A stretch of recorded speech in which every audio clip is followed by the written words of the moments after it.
Hello everyone, this is Shilpi, and in this video, I'm going to talk about a very common topic or issue, you can say, which most of the NEET aspirants faces during their NEET preparation. That topic or that issue is how to prepare physics during your preparation phase. Because there are many questions notes कैसे बनाएं, कैसे revise करें, NCERT पढ़ें या ना पढ़ें, क्योंकि बाकी सब्जेक्ट्स की हम लोग एनसीईआरटी पढ़ लेते हैं, केमिस्ट्री हो बायो उसकी हम लोग एनसीईआरटी अच्छे से पढ़ लेते हैं, बट जब फिजिक्स की बात आती है तो समझ भी नहीं आती एनसीईआरटी। पहली बात तो ये, एंड ये भी नहीं पता होता कि कौन से टॉपिक को पढ़ें, कौन से टॉपिक को छोड़ें, कितना इंपॉर्टेंट है कितना नहीं है, एंड प्लस क्वेश्चन प्रैक्टिस कहाँ से करें, कितना करें. So there are lot of questions. And in this video I'm going to share with you all my own experience how I prepared my physics for NEET, क्योंकि physics मेरा भी weak point था. बहुत सारे ऐसे चैप्टर्स थे जो मैंने 11th-12th में भी अच्छे से नहीं पढ़े थे, but then in my drop year in those 8 months I made those chapters my strongest points, and that really helped me to score those 686 marks in NEET 2024. So I hope this video is going to help you a bit to categorize the things, कैसे क्या करना है. So without any delay, let's get started. So let's start with the first topic, and that is note making. So as I have already told you in my previous video कि मैंने PW का subscription लिया था, and तब sir gravitation chapter पे थे, तो मैंने अपनी कॉपी को 2 पार्ट्स में डिवाइड किया, एंड वहाँ से जो सर अभी प्रेजेंटली पढ़ा रहे थे उसका भी नोट्स बनाया, और जो पढ़ा चुके थे सर टॉपिक और मुझे पढ़ना था मैंने उसका भी नोट्स बनाया. सो let me show you how I actually made my notes. So this is the gravitation. I think उल्टा दिख रहा है, but I hope you can understand it. Gravitation, यहाँ पे सर ने ये पॉइंट्स लिखवाए थे, मैंने वो सारा पॉइंट्स जैसे सर ने लिखवाया था विद डायग्राम वैसे लिखा. इसके बाद सर ने ये सारे क्वेश्चंस करवाए थे स्टार्टिंग फ्रॉम ये सारे लिखे हैं, एंड फिर सर ने ये केस समझाया था कि ग्रेविटेशन फोर्स कब मैक्सिमम होती है, तो मैंने इसे भी पूरा रेड कलर के पेन से अच्छे से लिखा कि मैं इसे भूलूँ ना. एंड सिर्फ क्वेश्चन किया मैंने, बहुत सारे क्वेश्चन किए, एंड सर ने ये वाला एक पॉइंट बताया था, जो लोग पढ़े होंगे उन्हें पता होगा, दिस सॉलिड ऑब्जेक्ट वाला directly proportional to are.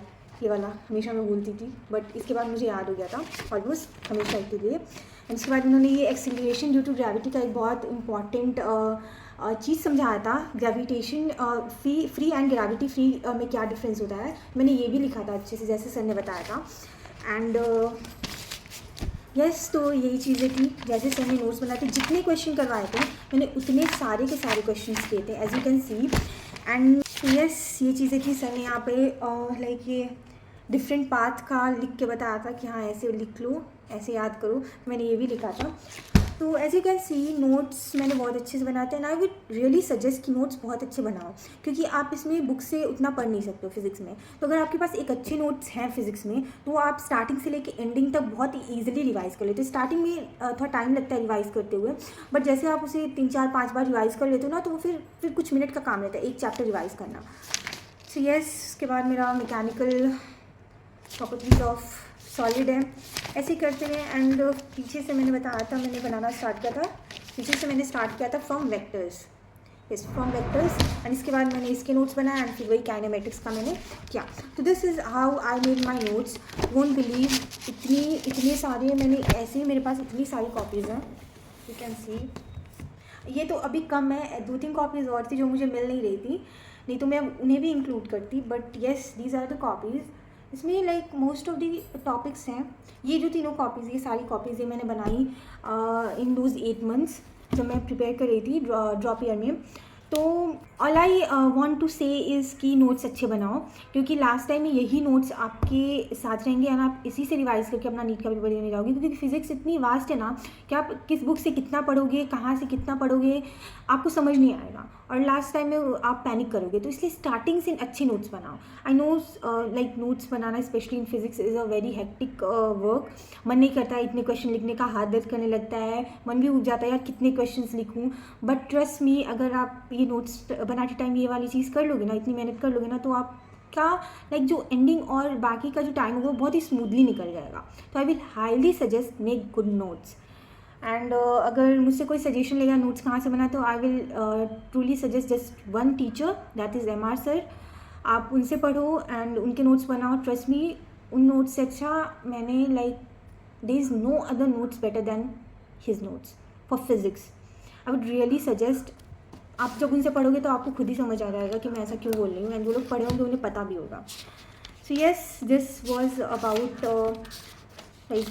my physics. So the next topic after notes is कि फिज़िक्स कैसे पढ़ें, NCERT फिज़िक्स की कैसे पढ़ें।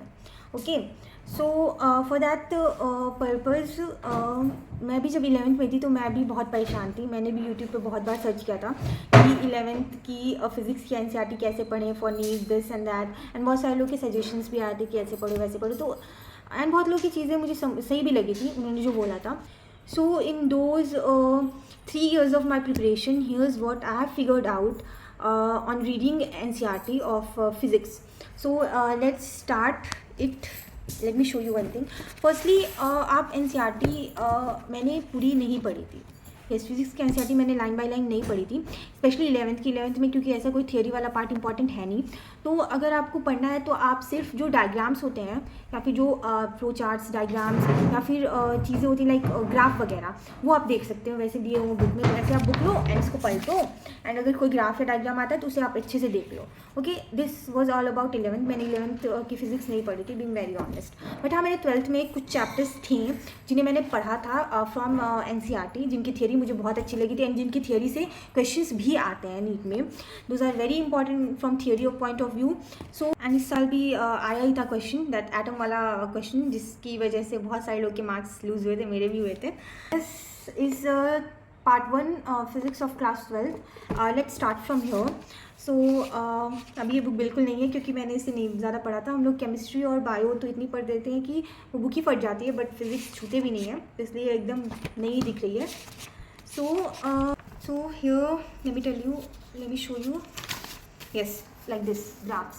यहाँ पे जो ग्राफ्स दिए हैं इलेक्ट्रिसिटी चैप्टर से, ये सारे ग्राफ्स आप दिमाग में रख सकते हो, इन्हें आप पढ़ सकते हो कि ये एग्जाम्स में भी, इसमें से आई थिंक ये क्वेश्चन शायद आया है नीट में भी, एंड ये लाइक कोचिंग के टेस्ट वगैरह में भी आता है। ये बहुत इंपॉर्टेंट ग्राफ है, रेजिस्टिविटी का वेरिएशन विद टेम्परेचर।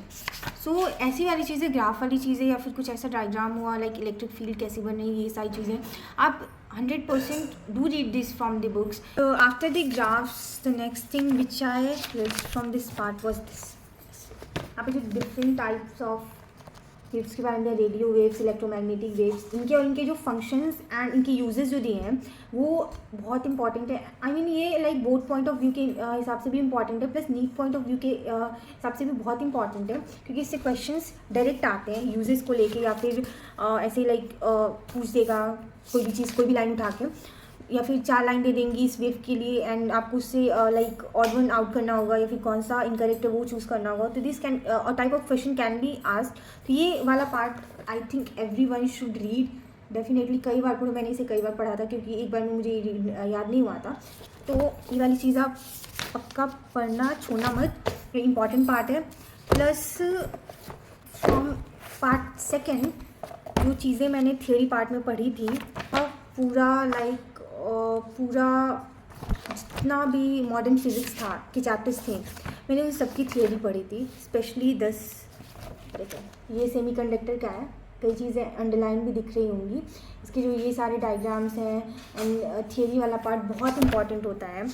क्वेश्चंस भी आते हैं, प्लस समझने के लिए भी, अगर आप इन चैप्टर्स को समझना चाहते हो तो you can definitely read these things from this book only. बहुत अच्छे से समझाया है and I will really suggest कि हाँ यार, अगर बार बार नहीं पढ़ सकते तो कम से कम 2 बार 3 बार तो पढ़ ही लो। ये वाली चीज़ सेमीकंडक्टर एंड देन काफ़ी चीज़ें इसमें से पढ़ी थी, like this one from nuclei से मैंने ये थियोरी वाली चीज़ें पढ़ी थी। आप अपने एक बार पढ़ लो और अपने हिसाब से अपने बुक में अंडरलाइन कर लो, ताकि जब आप दोबारा रिवाइज करो तो सिर्फ वो अंडरलाइन वाली चीज़ें ही पढ़ो, क्योंकि वही इंपॉर्टेंट होती हैं basically. Yes, these were the things. ऐसे मैंने और भी चैप्टर्स के किए हैं। तो this is all about what I read from NCERT। ये एक और चैप्टर है, dual nature of radiation and matter, ये भी पढ़ लेना, ये बहुत अच्छे से इसकी एक्सप्लेनेशन दी है। मैंने बहुत सारी चीज़ें इसमें से लाइक अंडरलाइन भी किए, लाइक और इसके ग्राफ्स तो बहुत ज़्यादा इंपॉर्टेंट है, हमेशा ही आता है। जिन्हें पता होगा, जिन्होंने टेस्ट दिया होगा, ये लोग जो लोग दे रहे होंगे उन्हें पता ही होगा कितना इंपॉर्टेंट है ये सारे ग्राफ्स वगैरह. So yes, do read this chapters from this book. NCERT बहुत अच्छे से एक्सप्लेन करी है, बहुत ही ईजी लैंग्वेज है, समझ आ जाएगा. And I would really suggest. हाँ, तो this was all about book. मैंने यही पढ़ा, ग्राफ्स वगैरह देखें. 11th के पार्ट से 12th से मैंने जो जो चीज़ें पढ़ी वो बता दिया मैंने. प्लस हाँ, ये जो थियरी वाला पार्ट है मैं डेफिनेटली सजेस्ट करूँगी, ज़रूर से पढ़ लेना, क्योंकि इससे ये इम्पॉर्टेंट तो है ही, साथ में अच्छा लगेगा यार. जो तुम पढ़े हो ना चीज़ें, जो तुम फॉर्मूलेज वगैरह लिखते हो, जो नोट्स बनाते हो, वो भी ज़्यादा तुम्हें क्लियर हो जाएंगे ये पढ़ने से. So let's talk about now another question which people faces कि टेस्ट कितने देने हैं. Let's talk about test first. Okay, so let me show you something. This is the amount of test that I have given during my drop year. इसमें से कुछ like 2-4 test मेरे भाई के होंगे, बाकी सारे मेरे ही हैं. बहुत सारे टेस्ट होते थे. FTS होता था, फिर पार्ट्स करके टेस्ट होते थे, फिर AIATS होते थे, फिर तुम्हारे इंटेंसिव के जो भी सारी चीज़ें होती थी वो होते थे, फिर जो हमारे बैच वाले होते थे टेस्ट. और हम लोग को एक्स्ट्रा भी ना लाइक टेस्ट मिलते थे. लाइक किसी और बैच का टेस्ट हुआ तो वो टेस्ट पेपर रखे हैं, तो हम लोग को ऐसे दे दिए जाते थे एज वर्कशीट, तुम लोग घर से जाओ लेके और घर पे सॉल्व करते रहना. तो इसलिए ये इतने सारे टेस्ट दिए मैंने, क्योंकि टेस्ट ना देना मेरी बहुत बड़ी गलती थी इन माई नीट 2023. एंड ये गलती मुझे नहीं करनी थी 2024 में. तो इसलिए मैंने जितने टेस्ट मैं दे सकती थी मैंने सारे दिए. एंड ट्रस्ट मी, ये टेस्ट देने वाला पार्ट इतना इंपॉर्टेंट है ना कि मैं लास्ट के लिए लाइक 3-4 दिन जब बचे थे तो मेरे दिमाग में ये था कि यार अब टेस्ट नहीं लेते हैं, क्योंकि मुझे लगा था उस टाइम कि मुझे एक बार और चीज़ें रिवाइज़ कर लेनी चाहिए जल्दी जल्दी. एंड मैंने रिवाइज़ किया और मैंने 3-4 दिन टेस्ट नहीं दिए थे. लाइक जो प्री नीट वाला टेस्ट हुआ था या उससे पहले 3-4 दिन जो भी टेस्ट कंडक्ट करवाए गए थे मैंने नहीं दिए थे, क्योंकि मुझे इतना कॉन्फिडेंस था कि मैं अपना टाइम अच्छे से मैनेज कर लूँगी, मैं कौन सी चीज़ पहले करनी ये सीख जाऊँगी, मैं नर्वस नहीं फील करूँगी अगर मुझे कोई क्वेश्चन नहीं आता है, मैं अपना दिमाग एक जगह कॉन्सेंट्रेट करके उसी क्वेश्चन को कर सकती हूँ. मुझे इतना कॉन्फिडेंस आ गया था after giving this much of test papers. तो I will highly suggest test दो. एंड ये सिर्फ फिजिक्स के लिए नहीं है, सारे सब्जेक्ट्स, ऑफकोर्स सारे सब्जेक्ट्स के क्वेश्चन, 4 सब्जेक्ट्स के इसमें होंगे. तो टेस्ट 100% दो, कॉन्फिडेंस भी बूस्ट होगा, प्लस तुम्हें पता भी चलेगा कि क्या क्या चीज़ें, कौन कौन से ऐसे एरियाज हैं जिन पे तुम्हें ज़्यादा ध्यान देना है एंड जिन्हें तुम्हें अच्छे से और समझना है. आई एम अ पर्सन जिसने फिज़िक्स में कभी मिस्टेक बुक या ऐसा मिस्टेक शीट नहीं बनाई, या फिर मैंने फॉर्मूला शीट भी नहीं बनाई थी. द रीज़न वॉज कि अगर जब तक मैं पूरा चैप्टर एक बार पढ़ नहीं लेती थी ना, तो अगर मैं फॉर्मूला शीट से पढ़ती भी तो मुझे ऐसा लगता है यार मैंने पढ़ा ही नहीं है, पता नहीं क्यों. अगर मैं जब तक पूरा चैप्टर अपनी नोट से नहीं पढ़ लेती थी मुझे वो सेटिस्फैक्शन नहीं मिलता था. तो इसलिए मैंने ट्राई किया था, हालांकि मैंने एक बार फॉर्मूला शीट बनाने का मैंने बनाया भी था 1-2 चैप्टर का, बट मैंने वो पढ़ा नहीं, क्योंकि मुझे वो पढ़ के सेटिस्फैक्शन नहीं फील होता था कि मेरा चैप्टर सच में ख़त्म हो गया, मैं इससे क्वेश्चंस कर पाऊँगी. तो this was the thing. And mistake book या मिस्टेक शीट भी मैंने नहीं बनाई थी, क्योंकि जो भी मेरी गलती होती थी मैं यही पेपर में ऐसे मार्क कर लेती थी और उसी से फिर लाइक उसी पे उसका जो करेक्ट सॉल्यूशन होता था पेपर पे ही लिख देती थी, ताकि अगर मुझे लाइक पेपर रिवाइज करना हो तो मैं डायरेक्ट पेपर से कर लूँ, मुझे 10 जगह ये वो चीज़ें ना देखनी पड़े. So yes, this was all about solving paper. मैंने बता दिया कि मतलब अगर आप बनाना चाहो तो आप मिस्टेक बुक, मिस्टेक शीट या फॉर्मूला शीट बना सकते हो, बट मैंने अपनी बात बता दी कि मुझे नहीं होता था फील कि मैंने सच में पढ़ा है जब तक मैं पूरा चैप्टर नहीं रिवाइज करती थी नोट से. तो यू कैन डेफिनेटली, क्योंकि अच्छा होता है फॉर्मूला शीट या फिर मिस्टेक बुक बनाना, आप आराम से देख सकते हो और उसे सीख सकते हो आराम से. So now let's move to our last topic of the day, and that is कि कौन सी लाइक डिफरेंट बुक्स यूज़ करनी चाहिए फॉर क्वेश्चन सॉल्विंग. लाइक बहुत सारी बुक्स हैं, SCV वगैरह है, या फिर डिफरेंट मॉड्यूल्स आते हैं डिफरेंट इंस्टीट्यूट्स के. तो फॉर मी मैंने सिर्फ लाइक जो आकाश के मॉड्यूल्स मिलते हैं मैंने सिर्फ उन्हें सॉल्व किया था. मैंने उनके सारे चैप्टर्स लगाए थे, जितने भी लाइक उसमें कई सारे सेक्शंस होते हैं ABCD. तो मैंने लाइक D सेक्शन जो होता है थोड़ा टफ साइड पे होता है, थोड़े एडवांस टाइप के क्वेश्चन उसमें होते हैं, तो मैंने भी सॉल्व किया था. तो आई थिंक उतने सारे क्वेश्चन सॉल्व करना was far enough for me, क्योंकि टेस्ट तो देते ही थे, टेस्ट में इतने सारे क्वेश्चंस प्लस मॉड्यूल्स के इतने सारे क्वेश्चन, प्लस मेरे जो नोट्स थे उसमें इतने सारे क्वेश्चन थे, लाइक लिटरली आधे ज़्यादा मतलब क्वेश्चन से ही भरी पड़ी है पूरे नोट्स। तो इस वजह से मुझे क्वेश्चन सॉल्विंग का इतना वो नहीं था कि मैं इधर से भी कर लूँ उधर से भी कर लूँ, क्योंकि 10 जगह से कूदने से अच्छा है कि आप कि 1-2 चीज़ें अपने पास रख लो, उन्हीं को बार बार करते रहो, क्योंकि इससे फ़ायदा ही होगा ना कि आपके पास जो चीज़ें हैं आप एटलीस्ट उनमें आप और अच्छा कर पाओगे, उनमें आपको कॉन्फिडेंस मिल जाएगा कि हाँ अगर ऐसे क्वेश्चन आते हैं तो मैं डेफिनेटली कर लूँगा। नेक्स्ट थिंग, हालांकि मैंने भी एससीवी ली थी, ऐसे 11th में मेरे पास दोनों बुक्स हैं एससीवी की, ऐसे फोमो में आके, क्योंकि मैंने देखा था ना बहुत सारे यूट्यूब पे मैंने सर्च किया था, मैंने बताया था कैसे पढ़ें। तो फिज़िक्स मैं जब थी 11th में स्टार्टिंग में, तो मैंने बहुत बार सर्च किया था कि कौन से रिसोर्सेज यूज़ करें, कौन कौन सी बुक सॉल्व करें फॉर नीट। एंड ट्रस्ट में ये बुक बहुत अच्छी है, बहुत ही अच्छी है एससीवी। मैं सच में सजेस्ट करूँगी जिनके पास टाइम है, जो लोग लगाना चाहते हैं वो ज़रूर लगाएं बुक, कॉन्सेप्ट बिल्डिंग के लिए। इन क्वेश्चन का लेवल बहुत अच्छा है, बट मैंने स्टार्टिंग के 2-3 चैप्टर्स लगाए, उसके बाद मैंने नहीं लगा पाई, मैंने नहीं लगाया उसके बाद से ये बुक। तो फोमो में ले तो लिया था 11th में, बट लगा नहीं पाई। तो बट हाँ सजेस्ट ज़रूर करूँगी, बुक ज़रूर लो, बहुत अच्छी बुक है, लगाओ, क्वेश्चन बहुत अच्छे हैं, अपने टीचर्स से पूछो। सो यस, इसके अलावा मैंने और कोई बुक ना तो ली थी, ना कोई और रिसोर्सेज पे मैं गई, ऑनलाइन ऑफलाइन किसी और रिसोर्स पे नहीं गई। एंड ये इन चीज़ों ने हेल्प करी यार।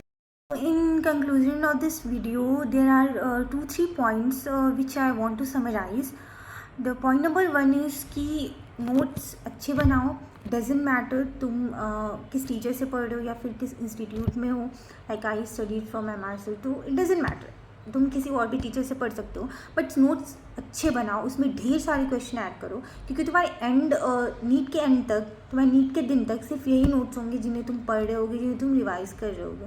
तो एक quality notes banana is a must. You should make quality notes, चाहे जितना भी स्टार्टिंग में टाइम लगे। आई नो जब ढेर सारे क्वेश्चन हम लोग नोट्स में ऐड कर रहे होते हैं तो वो ईजी नहीं होता है, हम लोग को लगता है यार कितना लिखें, हाथ दर्द करने लगता है, मन भी अजीब सा होने लगता है, but it's fine, it's totally fine.